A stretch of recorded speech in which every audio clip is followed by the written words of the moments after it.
absolutely thrilled to be joined by Lord Mark Price, the founder of Workle, former MD of Waitrose, a former Secretary of State under the Cameron government and Deputy Chairman of the John Lewis Partnership. Workle is a business that we've been partnering with for the last year and a half, actually. They are an extraordinary organisation with fabulous access to data. And we've been working with them on trying to benchmark where we are in terms of health. Where does this sector lie in terms of the happiness and the wellness of its people? They've just published a State of the Nation report, which is a quite brilliant piece of work. I really encourage you to go onto their website and download it.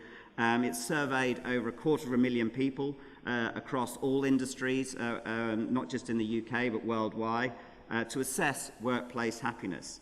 And it's starting to allow us to benchmark retail, how it compares to other industries over what has been a world-changing period of time.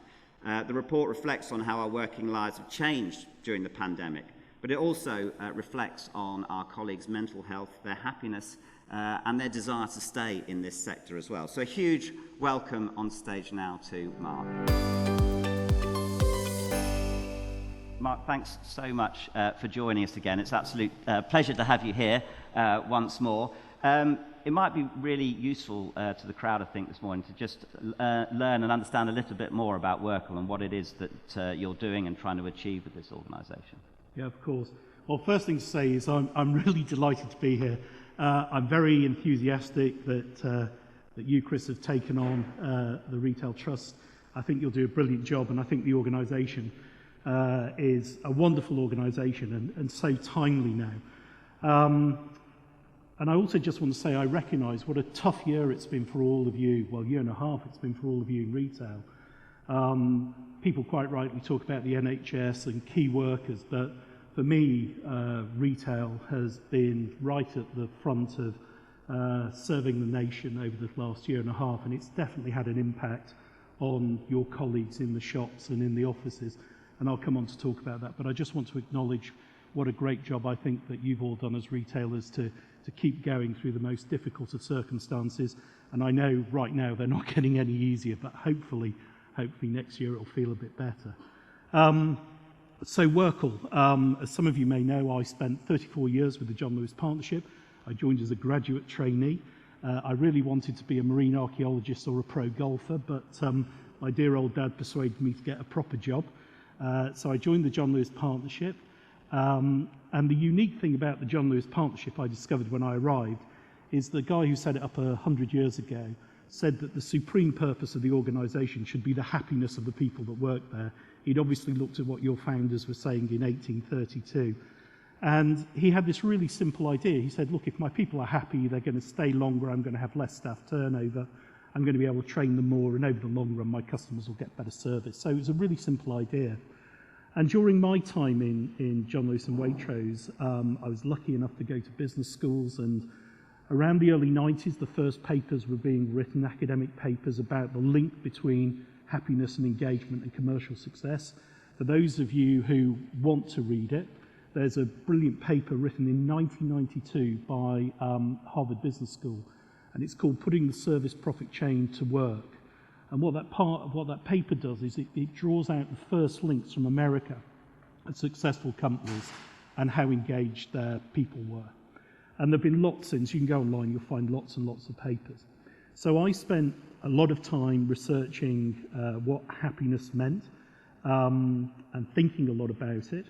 And when I left the government, because I couldn't do anything obviously when I was in the government, I published a book called Fairness for All, which was really about, both in practice and in principle, what Speed and Lewis had tried to do and what really drives happiness rather than something that's sort of ethereal.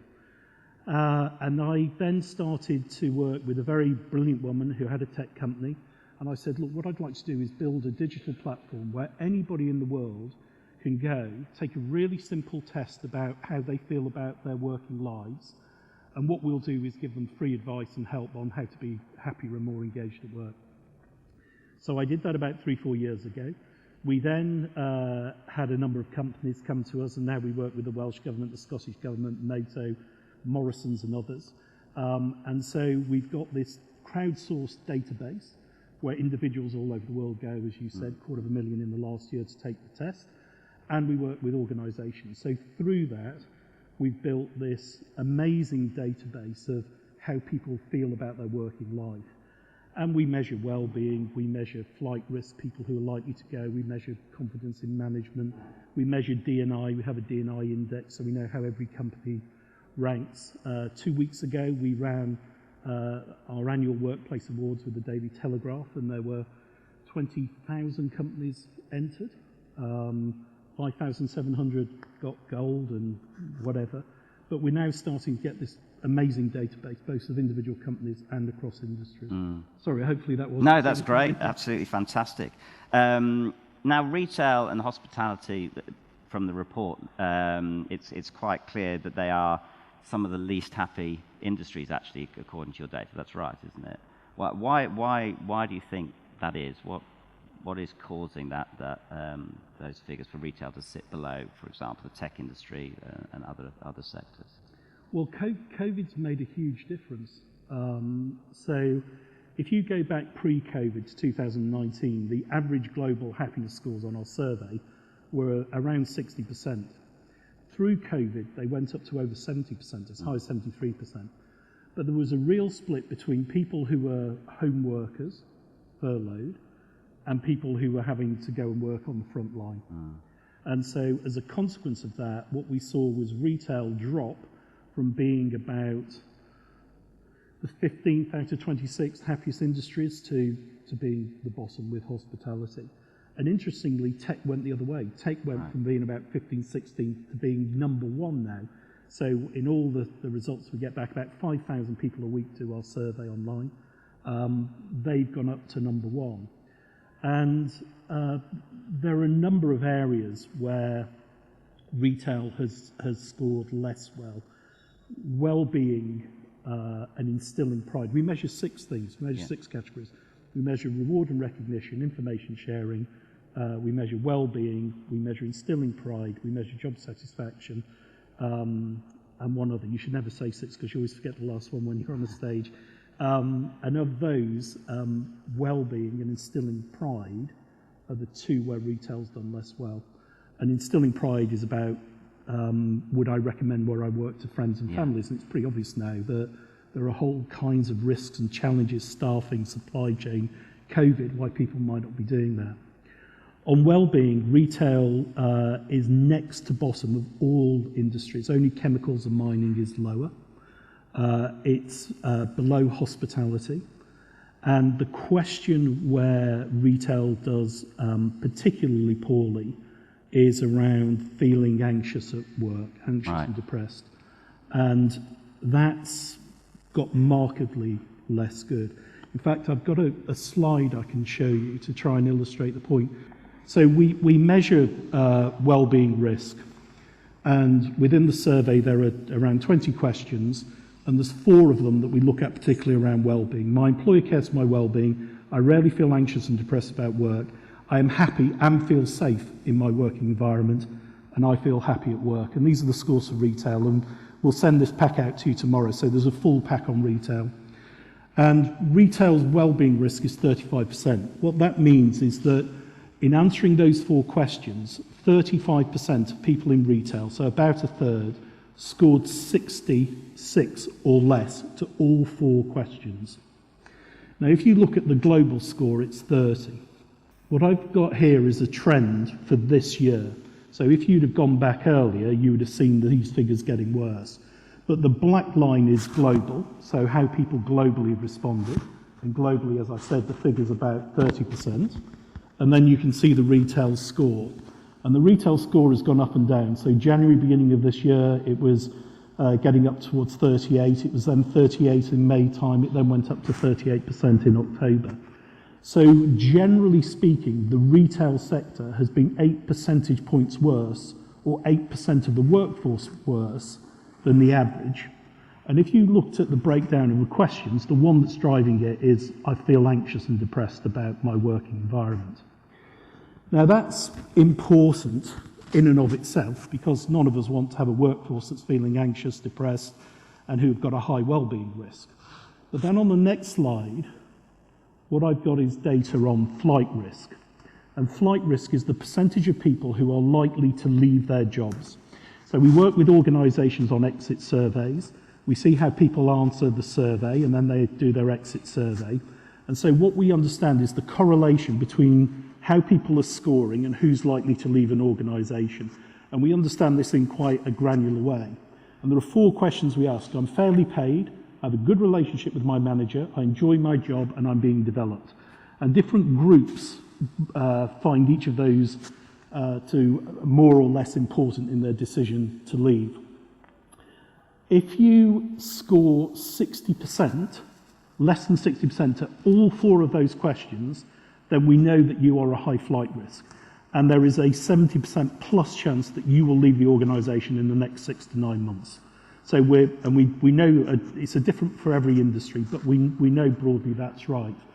Now, why is that important? Retail is 32, global is 26, so 6 percentage points higher than the global. But if you look at the next slide, and I promise this is the last slide, what you can see is it mirrors almost exactly the wellbeing scores. So again, you get a peak in January, you get a peak in May, and you get another peak in September. So what we know from our data analysis is if you have a workforce that feels good about their wellbeing, there is less likely that they will leave. The very last thing I just want to draw out from the data is the importance of management. The single most important thing that determines mental, physical, financial well-being at work and your propensity to leave is the relationship you have with your line manager. It is absolutely critical. In all the research we do, it is the #1 correlated factor. So much so that there is a virtual 100% correlation, there's a 99% correlation between the question around your relationship with your line manager and how you score in the survey. If you score your relationship with your line manager as 0, it couldn't be worse. Overall in the survey you score 28%. If you score the relationship as 5, so halfway, you score 55%. If you score it as 10, you score 87%. And for every increase you give to that score, you get an improvement in the overall score. So if there's one really big lesson to learn, and I know that you're doing fantastic work in this area, it is about equipping line managers to help people have a better experience in their working life. That's the single most critical thing you can do to improve things. Excellent, thanks. And actually, one of the other things that the data draws out is that non-managers are much less happy than managers in the sector as well, isn't it? It is, Chris. I hate averages. I have this saying that if you've got your head in the fridge and your feet in the oven, you're an average temperature, but you're not in good shape. And one of the great challenges we all have when you look at surveys and aggregated data is you say, oh, we're 71, we're okay. What's really important is you know who's scoring 90, you know who's scoring 20, and you can do something about it. So if you break it down by demographics, in the retail sector, there's the really good news is that on the D&I index, you score positively as a sector. So you do very, very well with minority groups. They outscore majority groups. And by that, I mean on gender, sexual orientation, disability, and on ethnic minorities. So as a sector, you get more positive results from the minorities than the majorities.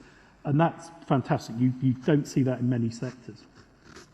However, there are 3 groups, as you say, that in terms of well-being do far, far less well than any other group. Non-managers score well behind managers. Registered disabled are the lowest as all. They're down in the low 60s. And LGBTQ+, they score about 5 or 6% worse. So if you were looking overall at groups within your organisation, that's where at the moment we see from demographics the greatest possible risk.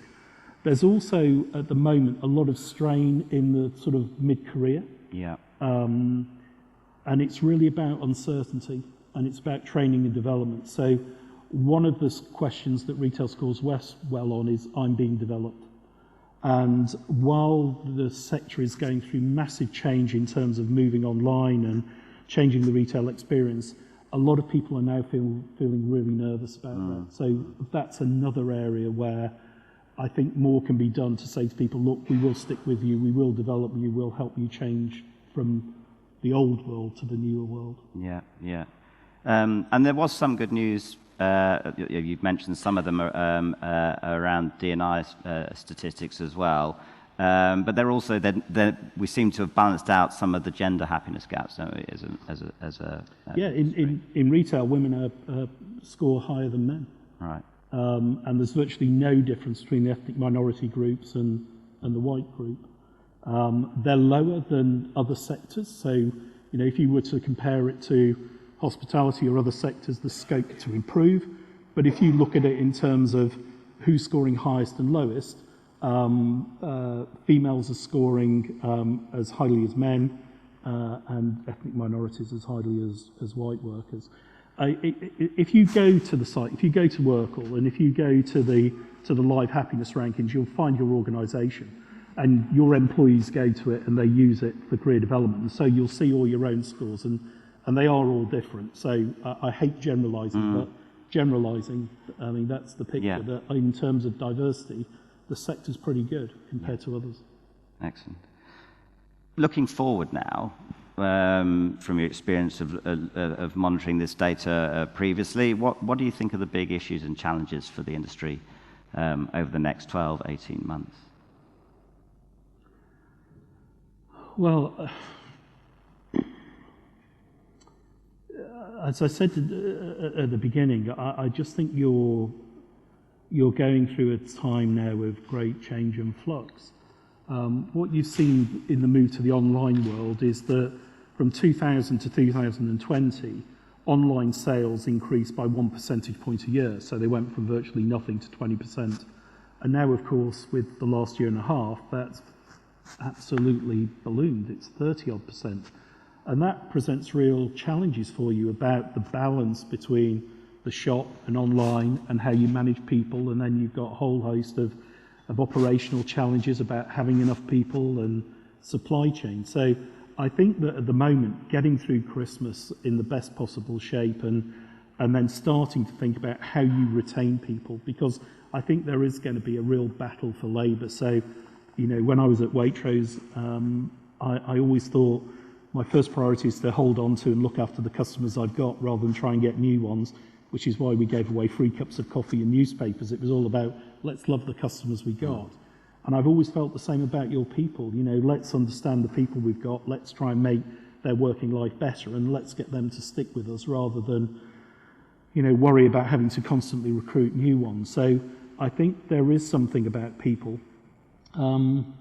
There's something else that struck me of late, and I don't know to what extent it will resonate with all of you, and it's the issue of time and your control of time, and that time can either be a really positive thing or it can feel like a really negative thing.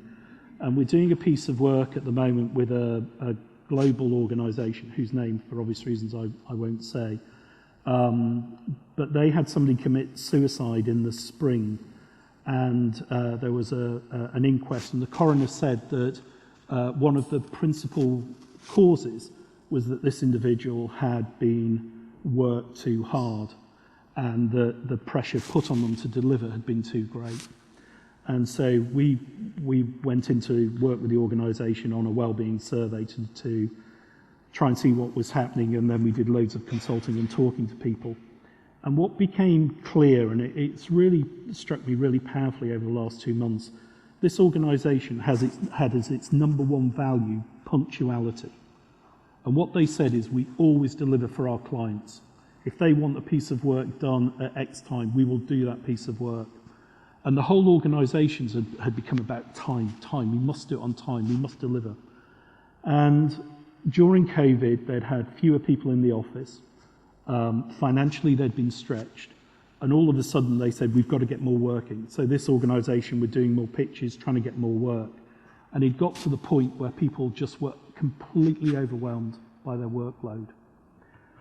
And I think there is a point just to reflect on about the extent to which you and the other leaders in your businesses either create stress and tension through time and your insistence on things being done on time, and the extent to which you relieve tension and pressure around time.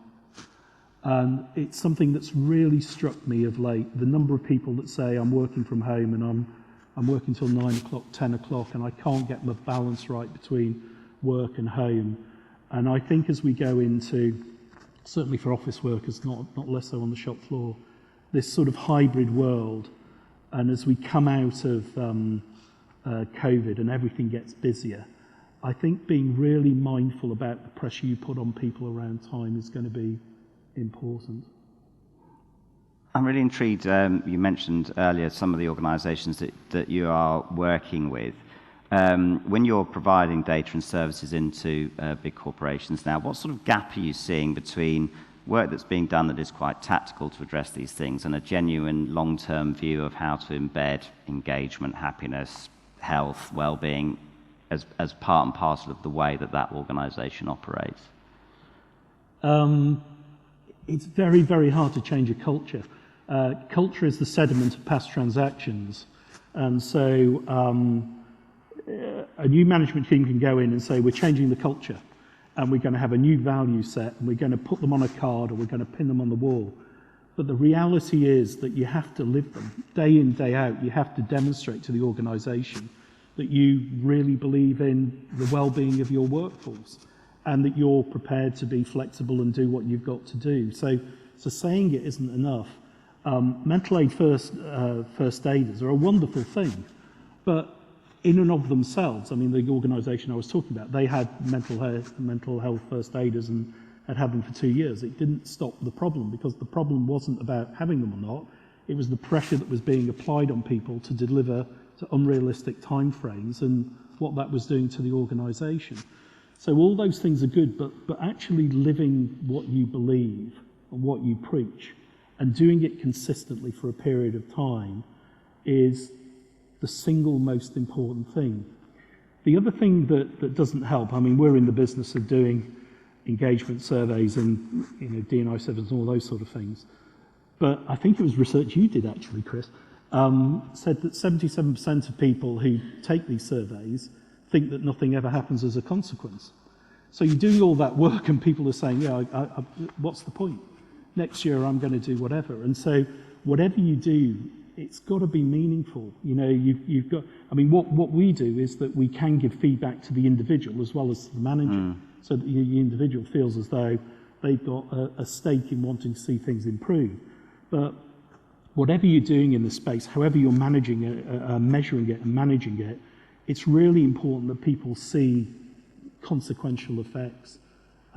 People want to see action. And so are there a set of practical sort of steps that you take when you're consulting with organisations to embed a strategy? Is there a blueprint? Is there a playbook that you tend to lean on with organisations you're working with? So the simple answer is no, there isn't, because everybody's issues are different. And I hate generalising. So we would typically start out and we would look at the demographics, we would look at what the results were by different areas of the business, where there was the greatest flight risk, where there was the greatest wellbeing risk, where there were the greatest issues around D&I. And then for that part of the business, you start saying, okay, well, here are some of the things that you would want to do as a consequence. So I've never been a great believer in there's a one-size-fits-all. I think there's measurement and there's tracking, and then there's strategies that are right for the culture of that business. And whatever you shape has to feel right for that business, not that it's been imposed on that business. And therefore working with an organisation to say, where's your issue? Is it with women over the age of 50? Is it with young people between 20 and 30 who don't feel they're being developed? Is it with men? I mean, one of the biggest issues you see is white men in their 45s who don't feel they're being developed and feel that the world is passing them by. So what do you do with that group? So I think you have to be sensitive to the fact that for every organisation we work with, there is a different solution depending on where the issues begin to arise. Excellent. Thank you, Mark.